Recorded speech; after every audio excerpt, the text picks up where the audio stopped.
I am a Filipino.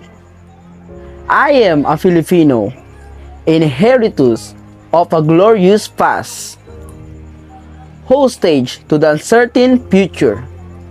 As such, I must prove to equal twofold task, the task of meeting my responsibility to the past, and the task of reforming my obligation to the future.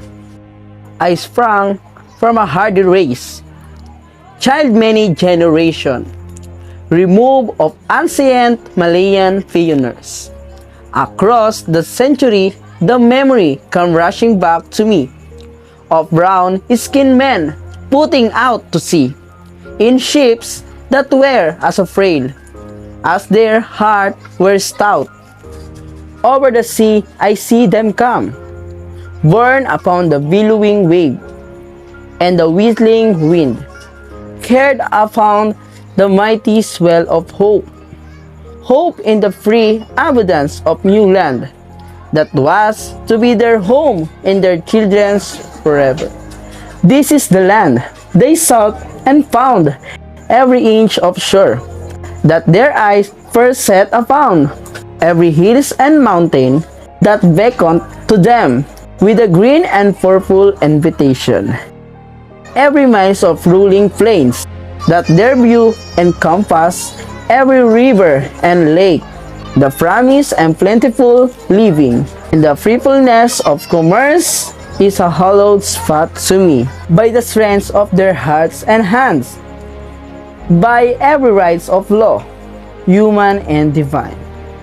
This land and all the appurtenances, the rough, the blank and fertile soil, the seas and lake and the rivers, teeming with fish, the forest with the inexhaustible wealth, in wildlife in timber, the mountain with their bowels swollen with minerals.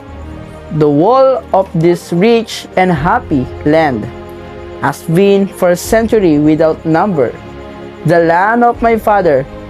This land I receive and trust from them into trust, will pass it to my children, and so on until the world is no more.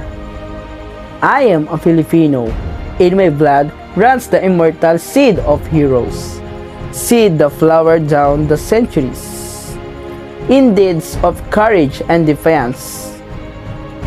In my veins yet pulses the same hot blood that sent Lapu-Lapu to battle again, the first invader of this land, that Nervlan Lakandula in the combat again, the alien foe, that drove Diego Silang and the Gohoy into rebellion against the foreign oppressor.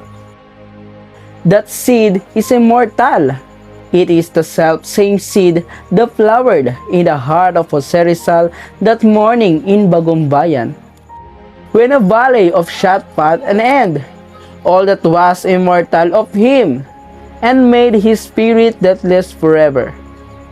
The same that flowered in the heart of Bonifacio in Balintawak, of Gregorio del Pilar at Tirad Pass, of Antonio Luna at Columpit, that bloomed in the flowers of frustration in the sad heart of Emilio Aguinaldo at Palanan, and yet burst forth royally again in the proud heart of Manuel L. Quezon when he stood at last on the threshold of ancient Malacanang Palace, in the symbolic act of possession and racial vindication. The seed I bear within me is an immortal seed. It is the mark of manhood, the symbol of dignity as a human being, like the seeds that were once viewed in the tomb of Tutankhamen. Many thousand years ago, it shall grow and flower and bear fruit again.